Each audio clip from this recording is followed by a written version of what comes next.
He opened the door thinking it was just dinner. She didn't say hello. She didn't smile. She looked him in the eyes and whispered, low, almost ashamed, "My kids are in the car. They haven't eaten." The words hit harder than they should have, not because he wasn't ready, but because he knew that life. He'd lived it.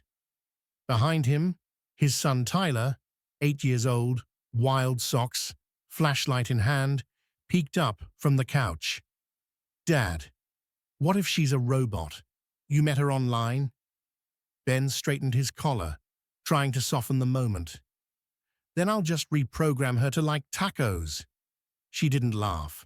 Her hands stayed still, her shoulders tight. He saw it, not fear, but shame. The kind you wear when you've been judged 100 times too many. He didn't blink. He didn't wait. He stepped aside. "Bring them in. Tacos don't judge." The kids didn't say a word. They sat at the table, small hands gripping forks, eyes fixed on their plates like speaking too loud might break something. Claire sat on the edge, not like a guest, like someone expecting to be asked to leave. Ben didn't fill the silence with noise. He filled it with truth. "I was a single parent at 26. I know that walk. The one where you try not to look tired, not too hungry, because people assume things." Claire blinked hard. Like those words hit deeper than he could have guessed. She whispered, almost like confessing something wrong, "I was going to cancel. I turned around twice, but something told me not to." Ben looked at her and smiled, quiet and sure. "Good, because I think this night was meant to be." But outside, parked 3 houses down, a black sedan hadn't moved, and someone inside it hadn't blinked.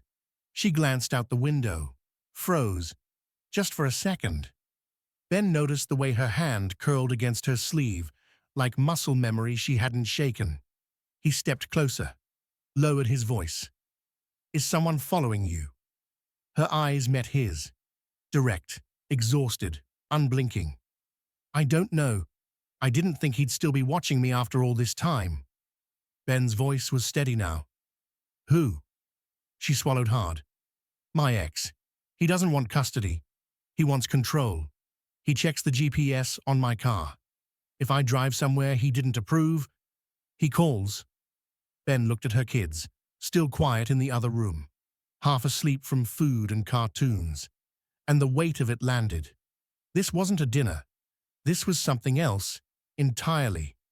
She stood up quickly. "We'll go after they fall asleep. I don't want to intrude."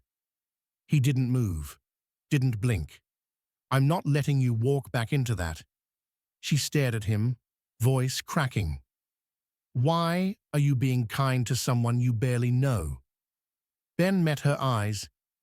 "Because someone once showed me kindness when I didn't deserve it, and it saved me." And in that moment, this stopped being a date. It became a rescue. 3 days passed, and for the first time in a long time, it was quiet. The kids laughed, slept through the night. Claire's daughter started calling him something new. Mr. Tacos Ben didn't correct her, but peace has a habit of cracking just before it shatters. The knock didn't come soft. It hit the door like it owned the place. Claire peeked toward the hallway and froze. Ben opened the door. The man on the other side wore a leather jacket, mirrored sunglasses, and a smirk that never touched his eyes. "Name's Chase. I'm here for my kids." Ben didn't blink. "They're not yours to come take." Chase stepped in closer, voice dropping low and sharp. "Are you the boyfriend, or just some sad loner playing hero? Because I'm not leaving without them." Then Claire stepped forward, not shouting, not crying, just standing tall behind Ben. "You haven't seen them in 5 months.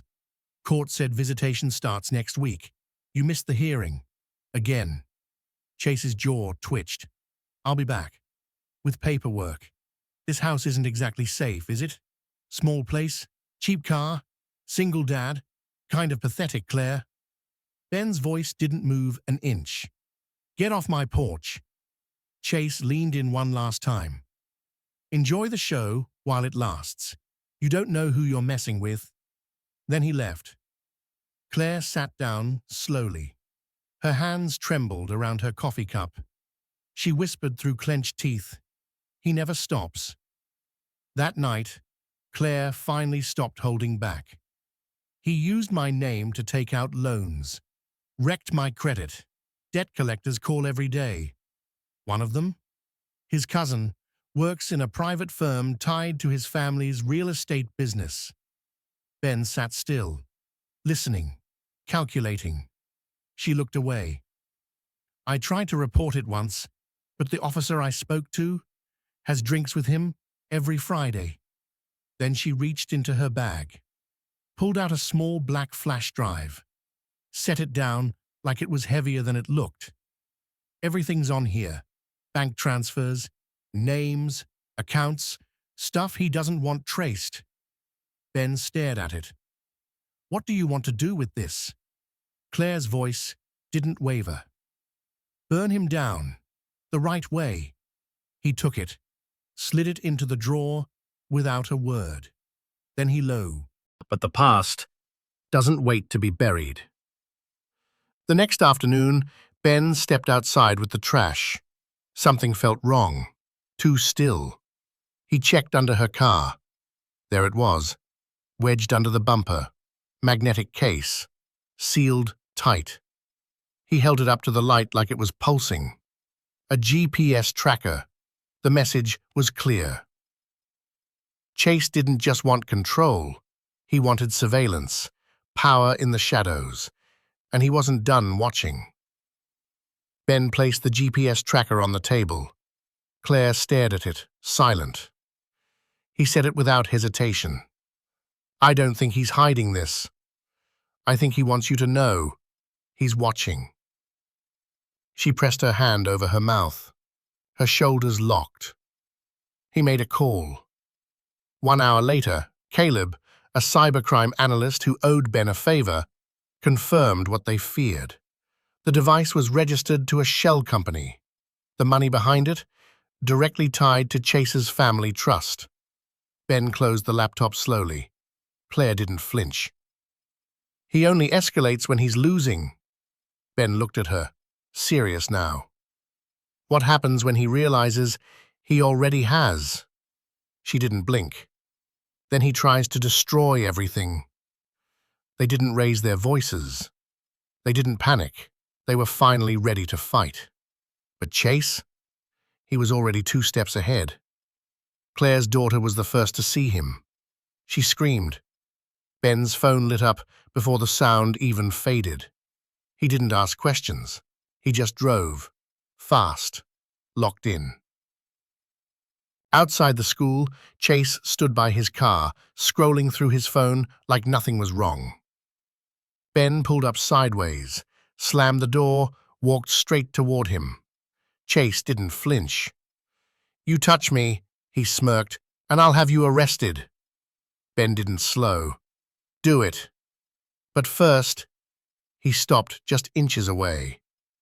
Maybe ask your family lawyer how those fake loan files ended up in the state's financial crimes division.